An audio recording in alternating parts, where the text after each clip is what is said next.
Welcome back to the Craftsman Online Podcast, the only 5-star rated Masonic podcast endorsed by the Grand Lodge of New York. Any opinions, thoughts, or viewpoints shared during this program are that of the individual and do not reflect the official position of any Grand Lodge, appendant, or concordant body from which that member may hail. I'm your host, Brother Michael Arce, co-founder of CraftsmanOnline.com. I'm excited to get into this episode on the Secret School of Wisdom, not only because of our guest that's going to be visiting us today, but just the conversation I know that we're going to have. As we know, for over 200 years, the world has been captivated by the most controversial secret society, the Illuminati, and we're happy to bring on Brother Josef Wäges. He is the co-author of The Secret School of Wisdom, The Authentic Rituals and Doctrines of the Illuminati, and the co-star of the documentary Illuminated, The True Story of the Illuminati. Brother Wäges, welcome to the Craftsman Online Podcast. Thank you, Brother Michael. It's a pleasure to be here. And I attempted to try to pronounce your name in German, but I think you're going to do a better job of it. Well, if you're a German, it's Josef Wäges, but if you're an American, it's Joe Wäges, and that's what everyone calls me anyways, so let's just stick with that. Gotcha. Brother Wäges from here on out, or just Brother Joe. Now, I'm excited because you are a movie star. You're the first movie star we've had on the podcast. I want to talk about this because when we first met in Virginia at a lodge meeting, you had mentioned, yeah, you should check out my documentary. I thought it was just going to be some video on YouTube. You're like, no, it's on Apple. So I go to Apple TV and I find the Illuminated documentary. Tell me a little bit about this. How did it get started? What's the background? Yeah, so the book Secret School of Wisdom was in 2015. It took us from basically from 2010 to 2015 to take every variant Illuminati ritual text. Most of it's in the Secret State archives, a few other pieces. And so we took all that stuff, translated it from 18th century Bavarian German dialect, a little bit of Latin, a little bit of French, put it all together into English. Kind of sat and stewed and marinated for a little bit. A couple of years later, I was out talking, I think, at South Pasadena Masonic Lodge. And when I got off the plane, Brother Kendall, who's also in the board of directors of the Research Society with me, he picked me up and says, "Hey, there's a brother that wants to meet you. Would you want to go do it?" And I was like, "Oh, yeah, sure." So we go over to his place, and he was wrapping up 33 and Beyond right at that point. And it was Johnny Royal. And so he had just wrapped it up. He had literally, like a few hours earlier, finished his final edit. So he hadn't even really bounced it to anything yet. So I got to watch it right before the thing was even put on a disc or transmitted or anything. And he goes, "Well, what'd you think of it?" I was like, "Well, it's a great film. You did a wonderful job. I love the cinematography. It had a real Kubrick-esque vibe to it." It's in a lot of his angles. He takes a lot of unorthodox shots, and the way he really frames his shots. Johnny's a genius. If you really get into the cinematography of what it is that he's doing, it's very artful, and I really dig what he's doing. So that said, he goes, "Well, you liked this. What if we made your book into a movie?" And I thought maybe he might have had a superficial knowledge, and I was happily surprised here. He'd read the thing from front to cover and was even getting into deep technical stuff with me. And I was like, that is impressive. So you're the one of the 4 people that read it. Good. Yeah, that's a relief. No, the thing is I go to Apple TV, I type it in, and I'm like, did I spell this right on my phone? It came up, and then there's always your own self paywall, and you're like, oh, I got to pay a couple bucks to see this. This is not just a documentary like YouTube, Venmo, some brothers created in Lodge. And as you said, there is a lot of things about it. We could talk about the movie review. That is not why people are listening for the podcast right now. Yeah. But it is Hollywood quality, a great story. And I think my first takeaway was every time I work with a newly raised Master Mason or a newly obligated Brother Mason, I talk to them about the rabbit holes that exist in Masonic knowledge. Guys go all over the place. They pursue esoteric knowledge. Some want to get into the ritual origins. Some get into American history, global history. You obviously wanted to find out where did our ritual come from? What is the source? And what blew me away within minutes of watching the Illuminati movie and also your book was that one of the greatest myths we have as Freemasons is that the Illuminati got into Freemasonry. We've been told by certain folks, no, that's not the case, but your book and movie say otherwise. Yeah, in fact, they started, if you want to put the Illuminati in context, it's basically an honors, secret or honors academic fraternity, Phi Beta Kappa or something like this. The guys graduate graduate, they start becoming Masons, and that's when they get the genius idea. I was like, well, hey, we like our little club here. What do you say we spread it to Freemasonry, because they needed money and members, right? College professors are broke guys. Same thing with the students. They're idealistic and they're young, and that's kind of like in the 18th century, like the profile of like secret societies or even Freemasonry in general. We did an interesting study. So we've got this thing called Fat Grid, and we've got records for something like 1,600 members of the Illuminati, and I think like 2,000 or no, 1,800 or so people for the strict observance, which is the people they got their members from. You lay these things out, and you can do like an actual signature profile of what is the age range of these people and where does it cluster at. And so the Illuminati, naturally, because it was more college oriented, had an earlier shift in the curve. But the Freemasons, it was nearly the same profile, just advanced a little bit further in life, right? And so it was a logical thing for them to try to merge these two things together because they're looking to grow their system. But ultimately, like the Illuminati success wasn't necessarily theirs as it was timing. You see, there's this dominant right of Freemasonry at this point called the strict observance. And they were the guys that said that Freemasonry comes from the Knights Templar. And of course, it's a fanciful story, right? But that said, like all these lodges coalesce around this guy, Baron von Hund. He dies in 1776. Strict observance continues on. And one of the mythos things of the strict observance is that they're being led by these unknown superiors through this unbroken chain of succession of the Knights Templar throughout history. And they even go to like the trouble of making this crazy like history. But if you look at different documents, the details don't really jive with them. So they're kind of freewheeling a little bit with the history of it. In any case, the point is like they're trying to establish that it's this ancient system, but it's not. So after the founder dies, the people are like, okay, well, we'd like to be in contact with these same unknown superiors. Well, nobody shows up. And so they call a conference at this thing called the Conference of Wilhelmsbad in 1782. And the irony is they're doing it again this coming year. And I'll be speaking on the strict observance there in Germany. Basically say that these unknown superiors must show up. Nobody shows up, and they kill it. And the whole conference was initiated at the behest of this guy named Jean-Baptiste Villermoz. And he's the guy that founds the rectified Scottish Rite, the CBCS. And what that group is just a reform of the strict observance. And so like if we look at it like a tree, the strict observance is the trunk. On the one branch from Villermoz, you get the CBCS and the rectified Scottish Rite. On the other branch, you get the Illuminati, right?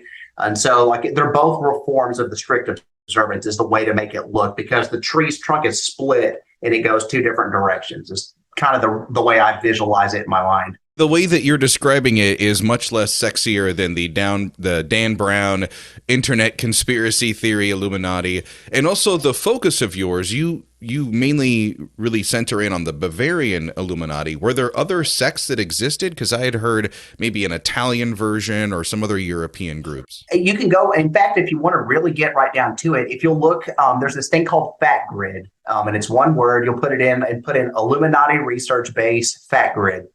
It'll take you to our page. It'll show you some handy little links and stuff like that. And what it is, it's a wiki-based platform for historians. And what we've done in there is we've got all the strict observance, all the Illuminati. It's plugged into the German National Biographical Database. I've been building lodges in this thing like crazy because I'm working for doing a PhD on the genealogy of Freemasonry. And so I've done the whole Caribbean, all of Texas, a lot of Europe, but I'm never going to get all the pieces. And so what I think I'm going to do is shift my focus for the PhD just to Saint Domingue itself, because that's the most complete and also probably the hardest things to put back together. So I did that one on purpose to kind of build this whole thing out. And so what the idea is using metadata, right? And also an AI that's built into it. It's able to associate people and link things together. So what we're doing is we're making like the history of Freemasonry is now becoming a data science. And that's what my real goal is to do with all this stuff. And that's the thing too, is like writing the papers and stuff. That's like putting icing on the cake, but making the real cake itself is doing the work with the data and the information. I did not know that you could become a doctor in Freemasonry. You're not. That might be the highest degree literally that exists in Freemasonry as a PhD. So I have to ask you, as someone who has also found their Masonic rabbit hole and has begun pursuing the origins or seeking the truth that's behind that, When you stumbled upon it in ritual, just research, and you're like, the Illuminati, was it something you were looking forward to researching, or were you like, I guess I have to tackle this? Is neither of those. It was a utilitarian approach, right? So, like, if we look at economics, and if economics is the study of scarcity, then one scarce commodity, we're talking Freemasonry, is our time, right? So, if economics is the study of scarcity, right, like, then we want the most scarce and valuable information. So, if you thought about it in a Masonic context, if you're going to spend the time to research something, what's the sexiest car in the garage, right? I'm going to be driving that one. And that's what I went after. But it was also one of the hardest ones because you've got a whole 200 years worth of layered BS history, right? That you have to read, even though you don't want to, and then you throw it out the window. But you do have the information, so you can make the associations and the connections later if you need them, right? And so, the way I approach it is just read everything there is to know about it, then read their footnotes, then get to primary sources, and that should put you in the right place to start getting the other primary sources too. And if you can't hit primary sources, it's a good indication that whatever you're researching on that particular thing is a dud. And speaking of research, so obviously being a Freemason was kind of one of your resource sources yourself. Yes. For those of us that are also brothers in the craft, depending on whatever, our Masonic education level may be, let's just say it's a general basic one. If we were to travel back in time, would we be able to identify the differences between Freemasonry and the Illuminati, or would that even not be a clear distinction yet? There wouldn't be much of a distinction. So, let's get back into our story, I guess. Yeah, sure. So Baron von Hund, he dies in 76. Conference of Wilhelmsbad at the insistence of Willermoos. They end up winning the day. And so the strict observance dies, in which case the Illuminati, this is where we talked about CBCS and Willermoos as this branch. This branch is going to be the Illuminati under Weishaupt. Weishaupt can't write degrees very well. He's a college professor. So he writes the lectures. He joins up with this guy who was a high-ranking member of the strict observance, Baron Adolf von Knigge. And Knigge, he's very good at ritual, and he was already doing a strict observance reform when he comes into contact with the Illuminati guys. So they end up working together. He makes a reform. Masonically speaking, he takes, if you look in the correspondence, he writes to Weishaupt, I'm going to start on this. And then 16 days later, he writes back, okay, I'm finished. You scratch your head for a second there. Do you think, is it possible that you can write an entire Masonic 3-degree system in 16 days? Especially when you have to write it with a little feather on a piece of paper. And if you make a mistake, paper is really expensive. It's not likely, right? It just logically, it doesn't make sense. And so what I did is he was in Frankfurt at this point. So the leading lodge there is the Lodge zur Reinigkeit. You go in, which is also the seat of the eclectic rite as well. And so if you go back and you read what happened and you look at the rituals they have in their collection, he took the older rituals. So the rituals that were worked before the strict observance came into power, they were English Masonic rituals. So they were working English Moderns rituals because they were the provincial Grand Lodge of the Grand Lodge of England, the Moderns, right? And so when we look at, that's one of the Easter eggs, in the Illuminated movie, is if you watch the rituals that are in it, you're getting a window in the past of what did Freemasonry look like in the English-speaking world prior to the ancients coming in and changing things a bit. It's interesting to see that the Illuminati is basically almost a byproduct of that very famous war that happened in Freemasonry, which still influences our ritual today.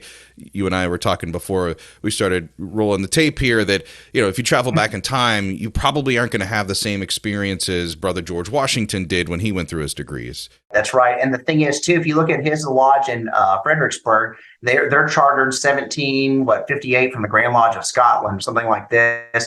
And so that's like a Scottish form of Freemasonry, but is it a modern form of Freemasonry? We don't know because you can't gain the context in the minutes. I've really tried to divine this. If you're looking to find out an old lodge, are they working in ancients or moderns form? Look for the position of the wardens. If you've got both wardens in the West, you're dealing with a moderns text. If you've got in the normal configuration we're used to, it's an ancients ritual. And so that's one of those little handy little clues when you're reading minutes on how to figure it out. Gotcha. So in very plain spoken terms, basically the Illuminati were like other brothers throughout time in the history of Freemasonry that just wanted more light. So they started their own degree system. And Mm, no, I think what it was is they were trying to capture. So, like, let's look at it from a power perspective, right? Like, if you have a system that's the dominant right of Freemasonry, they're spread all throughout Germany, the eastern part of France, northern part of Italy, right? So, basically, core Western Europe is the influence of this group. The founder dies, and then so we know by 1780, just a few years later, Knigge's trying to revise it. There's other people trying to revise it as well. And so what's happening is this core group is fractured and people are trying to pick up the pieces. So you've got the CBCS on one hand, the Illuminati on the other, and then the Golden Rosy Cross all trying to take bites out of the same pie. So And it's a so power grab, basically. yes, that's what we're dealing with here. It's like, so the Illuminati, when they go back to the original Zoroastrian ritual, they're going back to the rituals that people might remember before the strict observance. The strict observance ritual doesn't really get codified until 1764, and they're not out, conquering for their system until really about 1766. So from 66 to 82, they're the dominant system, right? But there's people still that are Masons that remember Freemasonry before that. That's another reason why they picked that Zoroastrian ritual, is because anyone that might have a memory of what Masonry was before the strict observance, they're like, oh, we went back to it. Thank you. And so that was another little element, because if you tried to take that same ritual that Villermoz was doing, you're like, this is, I don't know, like when you get like Windows XP, this is like Windows 98. Okay. Well, that was one of the things during the movie that I found so interesting, where it seemed like the Illuminati had infiltrated Freemasonry because they were bringing Freemasons over to the Illuminati. Yep. But now that you explain it, like Freemasons almost were seeking the Illuminati because they wanted to go back to, as you mentioned, what was familiar to them, what was known. They didn't want to be a part of this other thing. Well, right. And that's what it was. It was like trying to get people to fit in where they felt most comfortable, right? So on the one hand, it's propaganda, right? Because again, remember, the Illuminati's goal isn't so much to be a Freemasonic system. Their goal is to capture a system, right? So you've got a loose chess piece in play. Three parties are all trying to take bites out of the same pie. They want to get as many pieces as they can for themselves, because their goal isn't Masonry. Their goal is members and money and power and influence, right? Right. That's the goal.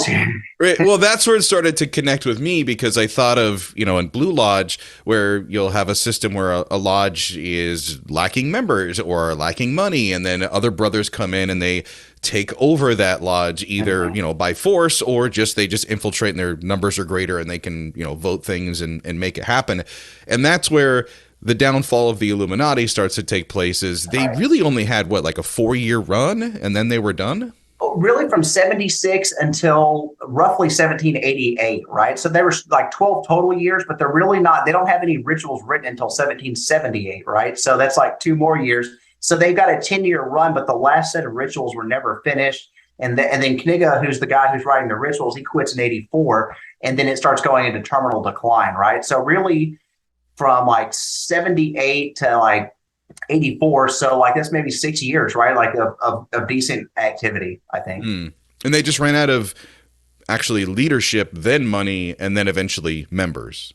And it's like this. So like you've got like two competing visions. Weishaupt is like, he's looking at it like he wants to make a secret academy. He's a college professor. He wants to teach people the Enlightenment that he was deprived of in Bavaria, because they had a lot of influence from the Catholic Church as far as like the educational system. The Jesuits had a monopoly on education in Bavaria. So like the whole reason for even creating this system is the suppression of the Enlightenment itself, right? That's why he ends up making it. So for Weishaupt's motivation is secret academy, we're going to teach the virtues of the Enlightenment to everybody. And Knigge, on the other hand, he wants to have like a Masonic high degree system, because he's a high ranking member of the one that just collapsed. And so like these two competing visions go head to head.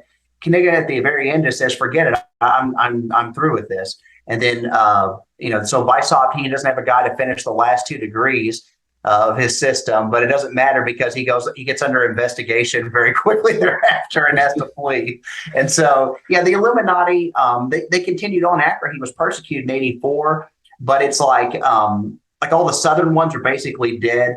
And what the Illuminati did, though, like, because we were talking about like how did they get all the Freemasons, they made this thing called the eclectic rite. So remember, they got the ritual from Zoroastrian in Frankfurt, right? There's another lodge in Wetzlar, and I can't think of the name off the top of my head, I'm drawing a blank. But in any case, they came together and worked out the differences between the ritual. And funny enough, if you study the 1781 Illuminati rituals that Knigge devised versus the 1784 eclectic rite ritual, it's like 95% the same text, and to the point where you can establish that the 1781 Knigge text is the source ritual for the 1784 eclectic rite text. And so, and here's the weird thing about the eclectic rite: it ran from 1784 all the way until like 1933 uninterrupted. Right. So the Illuminati are totally distanced from them in 1789. So like 88, they basically collapse. In 1789, they officially like cut all ties with them. And what results is they jettison two of these like Far Eastern lodges that are under the influence of this guy named Joachim Christoph von Bode. And Bode is the guy who succeeds Weishaupt. And they kind of cut him off at the knees. And so he makes this silly little Masonic reform where it's like, okay, we've got 3 degrees, no high degrees, but he puts in Illuminati low degrees. And it's another book that I'm doing because he's the same guy that goes to Paris in 1787 to try to export the Illuminati in French over there.